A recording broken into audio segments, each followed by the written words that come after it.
Welcome to the DD show clips. हमारा उद्देश्य है कि आप कम समय के अंदर ज़्यादा चीज़ें सीख पाओ, तो देखते रहो और सीखते रहो।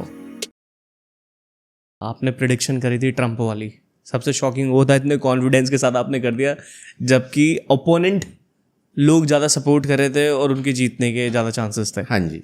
और आपने कॉन्फिडेंस के साथ बोल दिया ट्रंप, और ट्रंप ही आ गया। तो अब हम भी भारत के ऊपर थोड़ी सी भविष्यवाणी करेंगे।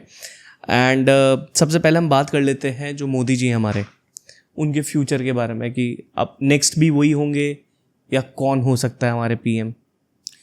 देखिए, मोदी जी की कुंडली में वृश्चिक लगन और वृश्चिक ही राशि है, और उनके 10वें भाव में शुक्र और शनि बैठे हैं। मैंने कहा ना, लाल किताब के हिसाब से 10वां पक्का घर शनि का, और शनि खुद वहाँ बैठा है, और शुक्र उसका मित्र है। और जो उनका सूरज है वो बैठा है कन्या राशि में। तो उस हिसाब से हम देखें तो मंगल इनके कुंडली का बहुत इम्पॉर्टेंट प्लेनेट है। वो इनका लग्नेश भी है और राशिपति भी है। जब लग्नेश और राशिपति सेम हो जाएं तो जो भाषा यूज़ होती है ना, डबल इंजन की सरकार, कुंडली में वो स्ट्रेंथ आ जाती है। और इनकी जो महादशा चल रही है वो चल रही है मंगल की। मंगल इनका डिग्रियों में थोड़ा कम है, और मंगल के साथ चंद्रमा बैठा है। लग्नेश और भाग्येश दोनों इकट्ठे लगन में बैठ के बड़ा जबरदस्त राजयोग। अच्छा। और देश का प्रधानमंत्री हो, इससे बड़ा राजयोग क्या हो सकता है। सही बात। और ये जो इनकी महादशा चल रही है, इसको इन्होंने कोनो नेशनल पार्क में 8 चीते अपने जन्मदिन पे 2022 में छोड़ के मजबूत कर लिया था। ये सब एक चीज़ों लाल भी बहुत किताब ध्यान का रखते हैं। बहुत बड़ा उपाय था।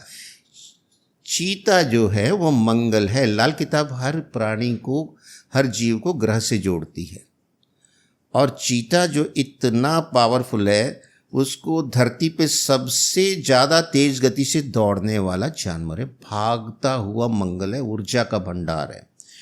तो इनकी जो मंगल की महादशा चलेगी, ये चलेगी 28 अप्रैल 2028 तक। मंगल की दशा में इनका राइज होता चला जाएगा, और अभी जो अतिचारी गुरु होगा वो भी इनको क्विकली कुछ ना कुछ बेनिफिट देता चला जाएगा। उसके बाद इनकी शुरू होगी राहु की महादशा नवंबर 2028 से। राहु की महादशा इनकी बहुत अच्छी जाएगी, क्योंकि राहु 5वें भाव में राजयोग कारक होता है, और उस पर केतु, सूरज और बुध की दृष्टियां हैं 5वें भाव में। 10वें भाव में शनि और शुक्र हैं। चतुर्थ में गुरु है। रिकॉल कीजिए, मैंने कहा था चतुर्थ में गुरु इंद्र पद दिलाता है, कुछ देर पहले मैंने आपको कहा इसी पॉडकास्ट में। और मंगल की पूरी दृष्टि है गुरु पे, चौथी शुक्र और शनि की दृष्टि है। तो कुल मिला के ये योग बहुत प्रबल है।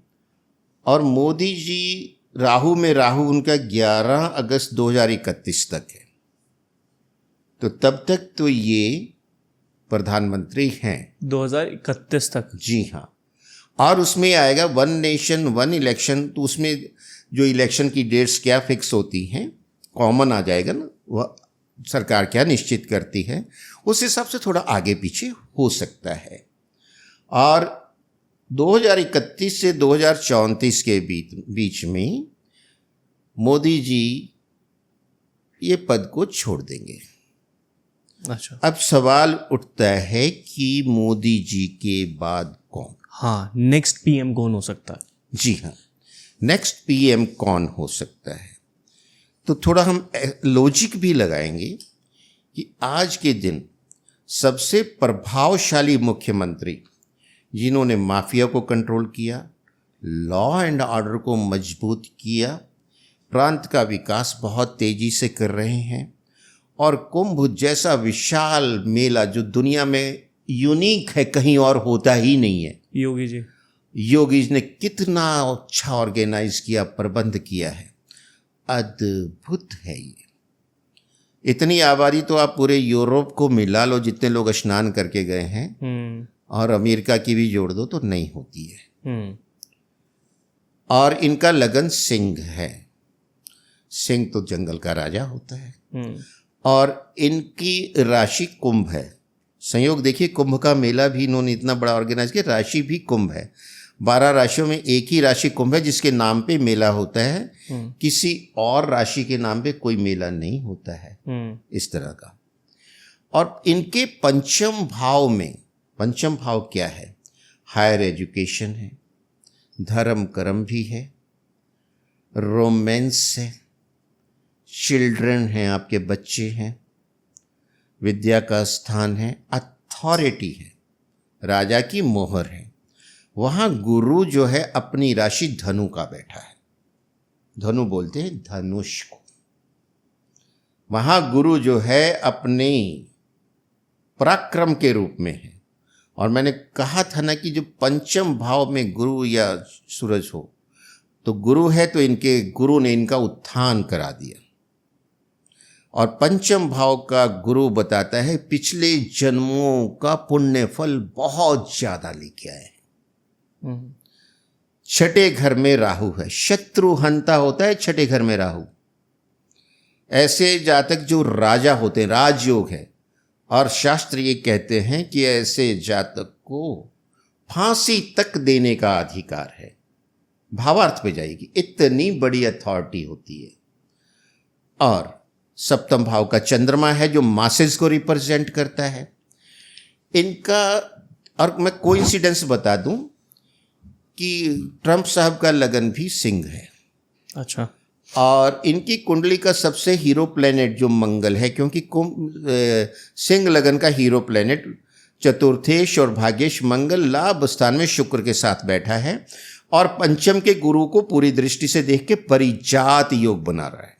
इनका पब्लिक में बहुत प्रभाव होता है, ऐसा योग है। और गुरु और शुक्र की दृष्टि जो मिलती है ना, इसको शंख योग कहा जाता है। तो शंखनाद किनका होता है? राजे महाराजाओं का होता है। वो नाद हो रहा है, हमेशा वो चर्चा में, वो शंखनाद लगातार हो रहा है जब से आए। रोज कुछ ना कुछ ऐसा बड़ा काम होता है, ऐसा शासन व्यवस्था को लोगों के सुख के लिए, लोगों के बचाव के लिए, सुरक्षा के लिए, शिक्षा के लिए, खेल कूद के लिए, हर दिशा में इनका प्रांत आगे बढ़ रहा है।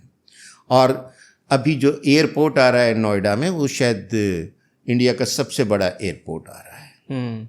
उससे जो गजब की जीडीपी चेंज होगी, टूरिज्म चेंज होगा। अभी कुछ दिनों की बात है, वो शुरू होने वाला है।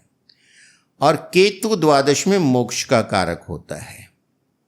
दसम भाव में मरकरी, सन और सैटर्न है, जबरदस्त राजयोग है। और इनकी जो महादशा, दसम भाव का जो स्वामी है वो शुक्र है। अब देखिए, यहाँ वैदिक और लाल किताब दोनों को मैं जोड़ता हूँ। दसम भाव में वृषभ राशि है, उसका स्वामी शुक्र है और वो लाभ स्थान में गया हुआ है। अब वैदिक को भूलिए। 10वां पक्का घर, लाल किताब कहती है शनि का पक्का घर है, इसका कारक भी शनि है, तो शनि भी दसम घर में बैठा है, वृषभ राशि में बैठा है। और सूरज दसम घर का सबसे पावरफुल होता है, कारक भी होता है। ये अथॉरिटी है, राज सत्ता है, पार्लियामेंट है, सीनेट है। तो दसम का सूरज जबरदस्त राजयोग कारक है।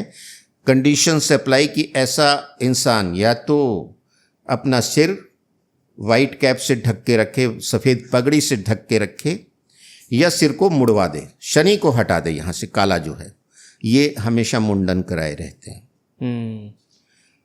और जो 10वें भाव का वैदिक के हिस्सा स्वामी लाभ स्थान में गया। शुक्र की महादशा सबसे लंबी होती है 9 ग्रहों में, 20 ईयर्स, 20 साल की।